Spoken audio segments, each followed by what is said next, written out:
ସମସ୍ତଙ୍କୁ ପ୍ରଭୁ ଯୀଶୁ ଖ୍ରୀଷ୍ଟଙ୍କ ଅତି ମଧୁର ନାମରେ ପ୍ରେଜ୍ ଦ ଲର୍ଡ। ଏବଂ ମୁଁ ଆଶା କରେ ପ୍ରିୟମାନେ ଆପଣମାନେ ସମସ୍ତେ ପ୍ରଭୁ ଯୀଶୁ ଖ୍ରୀଷ୍ଟଙ୍କ ଅନୁଗ୍ରହ ଦ୍ୱାରା ଭଲରେ ଅଛନ୍ତି। ଆସନ୍ତୁ ବନ୍ଧୁଗଣ, ଆଜି ଆମେ ଏକ ନୂଆ ପ୍ରସଙ୍ଗ ମଧ୍ୟକୁ ଯିବା। ଆଜିର ପ୍ରସଙ୍ଗଟି ହେଲା ପୂର୍ବଦେଶୀୟ ପଣ୍ଡିତମାନଙ୍କର ବଡ଼ଦିନ ପାଳନ। ଏ ସମ୍ବନ୍ଧରେ ଆମେ ପବିତ୍ର ଶାସ୍ତ୍ର ବାଇବଲରୁ ଆମେ ଅଧ୍ୟୟନ କରିବା। ଆସନ୍ତୁ ଅଧ୍ୟୟନ କରିବା ପୂର୍ବରୁ ସଂକ୍ଷେପରେ ପ୍ରାର୍ଥନା କରିବା। ପବିତ୍ର ମଙ୍ଗଳମୟ ସନ୍ନ୍ୟାଧିପତି ସଦାପ୍ରଭୁ, ଆମେ ତୁମକୁ ଧନ୍ୟବାଦ କରୁଛୁ, କାରଣ ତୁମେ ଆମମାନଙ୍କର ସମସ୍ତ ଗତିରେ ଆମମାନଙ୍କର ସହବର୍ତ୍ତୀ ହୋଇ ରହିଥିବା ହେତୁ ଆମେ ତୁମକୁ ଧନ୍ୟବାଦ କରୁଛୁ। ଅନେକ ଆପଦ ବିପଦ ଭୟ ରୋଗ ସଙ୍କଟ ମଧ୍ୟରେ ଆମମାନଙ୍କର ସହିତ ଥିବା ସକାଶୁ ଆମେ ତୁମକୁ ଧନ୍ୟବାଦ କରୁଛୁ। ଆମମାନଙ୍କର ସମସ୍ତ ଗତିରେ କେବଳ ତୁମେ ହିଁ ଆମମାନଙ୍କର ଚାଳକ ପାଳକ ହୋଇଥିବାରୁ ଆମେ ତୁମକୁ ଧନ୍ୟବାଦ କରୁଛୁ। ଏତେବେଳେ ଆସ ପିତା, ପୂର୍ବଦେଶୀୟ ପଣ୍ଡିତମାନେ କି ପ୍ରକାର ବଡ଼ଦିନ ପାଳନ କଲେ ସେ ସମ୍ବନ୍ଧରେ ଆମେ ଅଳ୍ପ ସମୟ ଆଲୋଚନା ମଧ୍ୟକୁ ଯିବୁ।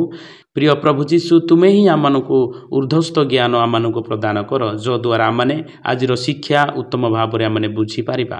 ଅନେକ ସମୟରେ ଶୈତାନ ଆମମାନଙ୍କୁ ଅନେକ ପ୍ରଲୋଭନ ମଧ୍ୟ ଦେଇ ଅନେକ ଆମମାନଙ୍କୁ ଆତ୍ମିକତାରୁ ପତନ ହେବା ପାଇଁ ଆମମାନଙ୍କ ଠାରୁ ଚେଷ୍ଟା କରେ, କିନ୍ତୁ ସେ ସମସ୍ତ ଠାରୁ ଜୟଲାଭ କରିବା ପାଇଁ ଆମମାନଙ୍କୁ ତୁମେ ଶକ୍ତି ଜ୍ଞାନ ପବିତ୍ର ଆତ୍ମାଙ୍କର ଚାଳନା ଦିଅ। ଧନ୍ୟବାଦ ପ୍ରଭୁ। ଆଜିର ସକଳ ମହିମା ଗୌରବ ପୁଣି ଆଜିର ଶିକ୍ଷାକୁ ତୁମର ହସ୍ତରେ ରଖି ତ୍ରାଣକର୍ତ୍ତା ମଧୁମୟ ପ୍ରଭୁ ଯୀଶୁଙ୍କ ନାମରେ ପ୍ରାର୍ଥନା ମାଗିଲୁ, ଆମେନ୍।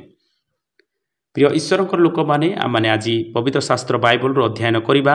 ଆଜିର ଅଧ୍ୟୟନ ବାକ୍ୟ ମାଥ୍ୟୁ ଲିଖିତ ସୁସମାଚାର 2 ଅଧ୍ୟାୟ 1, 2 ଏବଂ 11 ପଦ। ହେରୋଦ ରାଜାଙ୍କ ସମୟରେ ଜିହୁଦା ପ୍ରଦେଶର ବେଥଲେହେମରେ ଯୀଶୁଙ୍କ ଜନ୍ମ ହେବା ପରେ ଦେଖ, ପୂର୍ବ ଦେଶର କେତେକ ପଣ୍ଡିତ ଜେରୁସାଲେମକୁ ଆସି କହିଲେ, ଯିହୁଦୀମାନଙ୍କର ଯେଉଁ ରାଜା ଜନ୍ମଗ୍ରହଣ କରିଅଛନ୍ତି ସେ କେଉଁଠାରେ? କାରଣ ଆମ୍ଭେମାନେ ପୂର୍ବ ଦେଶରେ ତାହାଙ୍କ ତାରା ଦେଖି ତାହାଙ୍କୁ ପ୍ରଣାମ କରିବାକୁ ଆସିଅଛୁ। 11 ପଦ। ଆଉ ଗୃହ ଭିତରକୁ ଯାଇ ଶିଶୁଙ୍କୁ ତାହାଙ୍କ ମାତା ମରିୟମଙ୍କ ସଙ୍ଗରେ ଦେଖିଲେ ଓ ତାହାଙ୍କୁ ଭୂମିଷ୍ଠ ପ୍ରଣାମ କଲେ। ପୁଣି ଆପଣା ଆପଣା ପେଢ଼ି ଫିଟାଇ ସୁନା କୁନ୍ଦୁରୁ ଓ ଗନ୍ଧରସ ତାହାଙ୍କୁ ଦର୍ଶନୀ ଦେଲେ। ବାସ୍ତବତାରେ ପ୍ରିୟ ଈଶ୍ୱରଙ୍କର ଲୋକମାନେ, ଏହି 3ଟି ପଦ ଆମେ ଯାହା ପାଠ କଲୁ, ଏଥିରୁ 3ଟି ବିଷୟ ମୁଁ ଆପଣମାନଙ୍କ ସମ୍ମୁଖରେ ରଖିବି, ଯାହାକି ପୂର୍ବଦେଶୀୟ ପଣ୍ଡିତମାନଙ୍କର ବଡ଼ଦିନ ପାଳନ କିପରି ଥିଲା। ପ୍ରଥମ ଆମେ ଦେଖୁ, ପୂର୍ବଦେଶର ପଣ୍ଡିତମାନ ଏହି ପ୍ରକାର ସେମାନେ ପାଳନ କଲେ। ତାହା ହେଉଛି, ପ୍ରଥମ ସ୍ଥାନ ସେମାନେ କେବଳ ଯୀଶୁଙ୍କୁ ଦେଲେ। ଯେତେବେଳେ ଆମେ ଦେଖୁ ପୂର୍ବଦେଶର ପଣ୍ଡିତମାନେ ଯୀଶୁଙ୍କୁ ଭେଟିବା ପାଇଁ ଆସିଲେ, ଅନେକ କହନ୍ତି ପୂର୍ବଦେଶ ତାର ଭାରତ ମଧ୍ୟ କହନ୍ତି, କିନ୍ତୁ ଯାହା ବି ହେଉ ସେମାନେ ପୂର୍ବଦେଶର ପଣ୍ଡିତମାନେ ଥିଲେ ଏବଂ ଜିହୁଦା ପ୍ରଦେଶର ବେଥଲେହେମକୁ ସେମାନେ ଆସିଲେ। ଏହି ପଣ୍ଡିତମାନେ ଯୀଶୁଙ୍କର ଜନ୍ମର ଅପେକ୍ଷାରେ ସେମାନେ ଥିଲେ, କାରଣ ଏମାନେ ପୂର୍ବରୁ ହିଁ ଯୀଶୁଖ୍ରୀଷ୍ଟଙ୍କର ଜନ୍ମର ଭବିଷ୍ୟତବାଣୀ ଏମାନେ ଜାଣିଥିଲେ। ଏଣୁ ସେମାନେ ଜିହୁଦା ପ୍ରଦେଶର ବେଥଲେହେମରେ ଯୀଶୁ ଜନ୍ମ ହେବେ ଏହା ସେମାନେ ଜାଣିଥିଲେ। ଏଥିପାଇଁ ସେମାନେ ପୂର୍ବଦେଶରୁ କେତେକ ପଣ୍ଡିତ ଜେରୁସାଲେମକୁ ଆସି କହିଲେ, ଯିହୁଦୀମାନଙ୍କର ଯେଉଁ ରାଜା ଜନ୍ମଗ୍ରହଣ କରିଅଛନ୍ତି ସେ କେଉଁଠାରେ? କାରଣ ଆମ୍ଭେମାନେ ପୂର୍ବଦେଶରେ ତାହାଙ୍କ ତାରା ଦେଖି ତାଙ୍କୁ ପ୍ରଣାମ କରିବାକୁ ଆସିଅଛୁ। ଯେତେବେଳେ ସେମାନେ ନିଜ ଦେଶରୁ ବାହାରିଲେ, ସେଥିମଧ୍ୟରୁ ଅନେକ ଘାତ ପ୍ରତିଘାତ ଏମାନଙ୍କ ଜୀବନରେ ହେଲା। ଅନେକ ପାହାଡ଼ ପର୍ବତ ନଦୀ ନାଳ ଦେଇକି ସେମାନେ ଆସିଲେ, କିନ୍ତୁ ବର୍ତ୍ତମାନ ଆମେ ଅନେକ ରାସ୍ତା ମଧ୍ୟ ଦେଇ ଅନ୍ୟ ଦେଶକୁ ଆମେ ଯାଇଥାଉ। କିନ୍ତୁ ସେହି ସମୟରେ ସେମାନେ କି ପ୍ରକାର ଆସିଥିବେ ତାହା ଆପଣମାନେ ଅନୁଧ୍ୟାନ କରନ୍ତୁ। ସେମାନେ କେବଳ ତାରା ଦେଖିକି ଆସୁଛନ୍ତି, ସେଥିମଧ୍ୟରେ ଅନେକ କଷ୍ଟ ମଧ୍ୟ ଆସିଥାଏ ସେମାନଙ୍କ ପାଇଁ। ସେହି ସମୟରେ କୌଣସି ଲୋକେସନ୍, କୌଣସି GPSର ସୁବିଧା ନଥିଲା। ବର୍ତ୍ତମାନ ଆମେ ଗୋଟିଏ ଜାଗାରୁ ଅନ୍ୟ ଜାଗାକୁ ଯିବା ପାଇଁ ଆମେ GPS ବା ଲୋକେସନ୍ ବ୍ୟବହାର କରିଥାଉ, କିନ୍ତୁ ସେହି ସମୟରେ ସେମାନଙ୍କର ପାଇଁ ଲୋକେସନ୍ କେବଳ ତାରା ହିଁ ଥିଲା। ସେମାନେ ତାରା ଦେଖି ଗୋଟିଏ ଦେଶରୁ ଅନ୍ୟ ଦେଶକୁ ସେମାନେ ଯାଉଛନ୍ତି। ଏଥିପାଇଁ ସେମାନେ ଯାଉଛନ୍ତି କି ପ୍ରଥମ ସ୍ଥାନ କେବଳ ଯୀଶୁଙ୍କୁ ସେମାନେ ଦେଇଛନ୍ତି।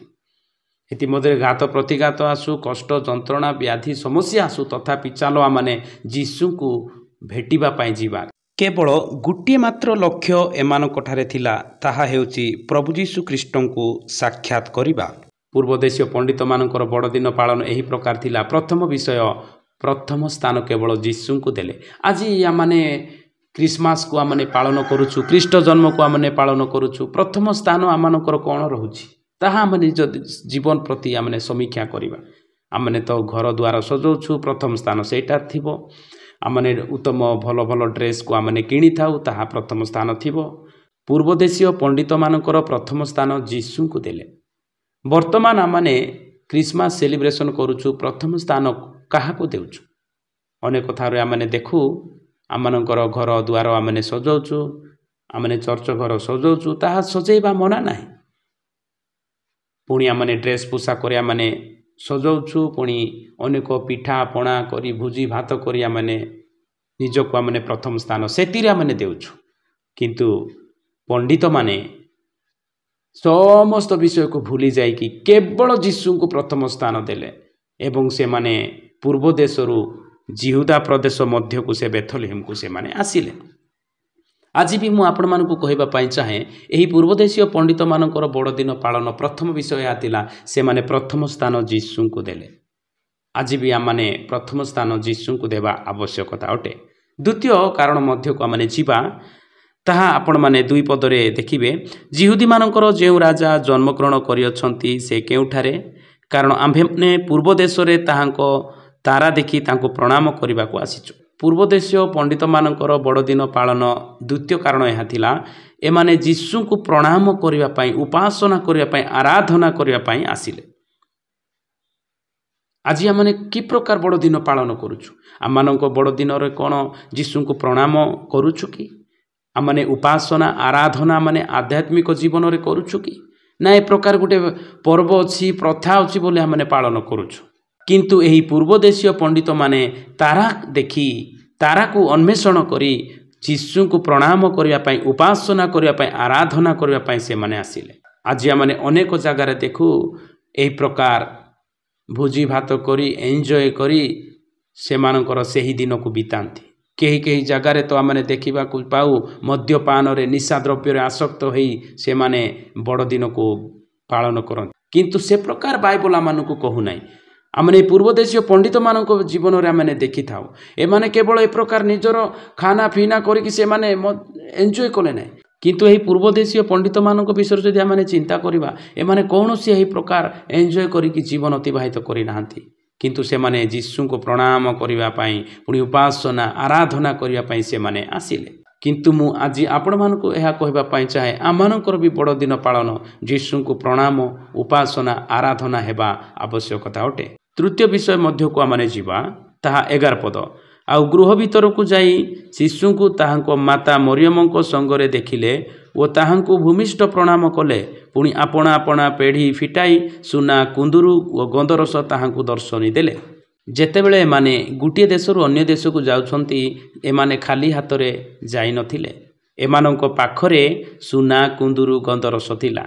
तीनोटी भेटी जीशु को एमाने देइथिले। जेतेबेले माने दर्शनी कले दर्शनी मध्य माने किछि गिफ्ट एमाने प्रदान करूछंती। तीनोटी गिफ्ट आमने देखा पाऊ सुना कुंदुरु पुणी गंधरस। यही तीनोटी गिफ्ट को अनेक कहती 3 जन पंडित थिले बोलिकी, किंतु जड़े भी पंडित 2टा भी गिफ्ट दे पारती। किंतु आमने जहाँ भी हो एठारे जीशु को भेटिबा पाई माने गला बेले सुना कुंदुरु गंधरस नहीं कि गले। आज आमने बड़ दिन सेलिब्रेशन करूछु, आमानकर भेटी कौन अछि? जीशु को निमंते आमने कौन दर्शनी प्रदान करूअछु कि? आमने निजे आमने अनेक भोजी भात करी खाऊछु, निजे आमने अनेक ड्रेस पोशाक पिंधुछु, निजे आमने अनेक पिठा पणा करी खाऊछु, किंतु सेही पंडित माने जीशु को दर्शनी प्रदान करिबा पाई गले। तीनोटी विषय आमने देखिलु। प्रथमटी प्रथम स्थान जीशु को देले, द्वितीयटी प्रणाम उपासना व आराधना कले, तृतीयटी दर्शनी प्रदान कले। आसंतु आज भी आमने एही बड़ दिन रे आमने मध्य दर्शनी प्रधान सहित आमने जीवा। अन्य को आमने जीशु विषय सुसमाचार कहिबा, अन्य को आमने साहाय्य करिबा। पूर्वदेशीय पंडित मानकर बड़ दिन एही प्रकार थिला, ताहा हेउची प्रथम स्थान जीशु को देवा, द्वितीय प्रणाम बा उपासना आराधना करिबा, तृतीय दर्शनी प्रदान बा गिफ्ट प्रदान करिबा। ଆସନ୍ତୁ ପ୍ରିୟ ବନ୍ଧୁଗଣ, ଆଜିର ବଡ଼ଦିନ ଆମମାନେ କି ପ୍ରକାର ପାଳନ କରୁଛୁ ତାହା ଏହି ପବିତ୍ର ଶାସ୍ତ୍ର ବାଇବଲ ଆଜିର ଅଂଶ ଅନୁଯାୟୀ ଆମେ ନିଜକୁ ସମୀକ୍ଷା କରିବା। କ'ଣ ଆମମାନେ ପ୍ରଥମ ସ୍ଥାନ ଯୀଶୁଙ୍କୁ ଦେଉଛୁ କି? କ'ଣ ଆଜିର ଏହି ବଡ଼ ଦିନରେ ଆମମାନଙ୍କର ପ୍ରଣାମ, ଉପାସନା, ଆରାଧନା ରହୁଛି କି? କ'ଣ ଆଜି ଆମମାନଙ୍କର ଏହି ବଡ଼ ଦିନ ମଧ୍ୟରେ ଯୀଶୁଙ୍କୁ ଯେ ପ୍ରକାର ସେମାନେ ଦର୍ଶନୀ ଭେଟି ନେଇ ଆସିଥିଲେ ଆମମାନଙ୍କର ଭେଟି ସେ ପ୍ରକାର ରହିଅଛି କି? ଯଦି ନାହିଁ, ଏହି ତିନୋଟି ବିଷୟକୁ ଆଜି ନିଜ ଜୀବନରେ ଆମେ ସମୀକ୍ଷା କରିବା ଏବଂ ପ୍ରଭୁ ଯୀଶୁଙ୍କର ଜନ୍ମ ଦିବସକୁ ଆମେ ପାଳନ କରିବା। ଆସନ୍ତୁ ପ୍ରିୟ ଈଶ୍ୱରଙ୍କର ଲୋକମାନେ, ଆଜିର ଏହି ସଂକ୍ଷେପ ଆଲୋଚନା ମଧ୍ୟରେ ପ୍ରଭୁ ଯୀଶୁ ଖ୍ରୀଷ୍ଟ ଆମମାନଙ୍କୁ ବାହୁଲ୍ୟ ରୂପେ ଆଶୀର୍ବାଦ କରନ୍ତୁ। ଆମେନ୍।